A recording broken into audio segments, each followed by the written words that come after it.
આપણે આપણી વાણીનો દુરુપયોગ કરીએ છીએ. શું કરીએ છીએ? શું કરીએ છીએ?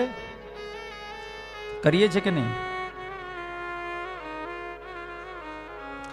જે બોલવાનું છે તે બોલતા નથી, જે નથી બોલવાનું તે જ બોલ બોલ કરીએ છીએ.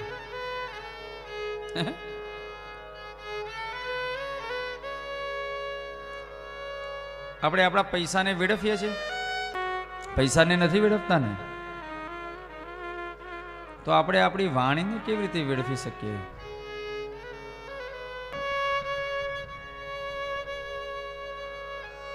અહીંયા નલકુબર અને મણિગ્રીવ ભગવાનની સ્તુતિ કરીએ છીએ. એની અંદર કહે છે, પ્રભુ હવે આજ પછી અમે અમારી વાણીનો ઉપયોગ કેવલ વાણી ગુણાનુકથને, અમે અમારી વાણીનો ઉપયોગ તમારા ગુણની ગાથા ગાવા માટે કરીશું. એ ભોગ ભોગવી રહ્યા હતા. કુબેરની સાથે તો ધન છે,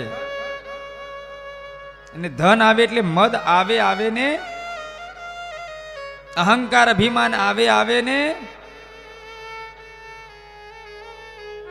કોકનો મેં વીઘો વેચાય તો એ અહંકાર આવી જાય ભાઈ.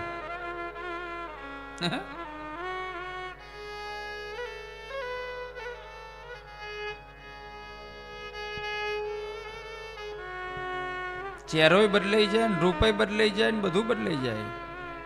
એ બધું બદલાય ત્યાં સુધી વાંધો નથી, પણ વ્યવહાર બદલાય ત્યારે બહુ પ્રોબ્લેમ થાય.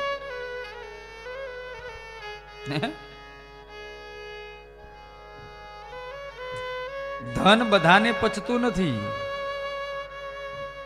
ધન બધાને ન પચે.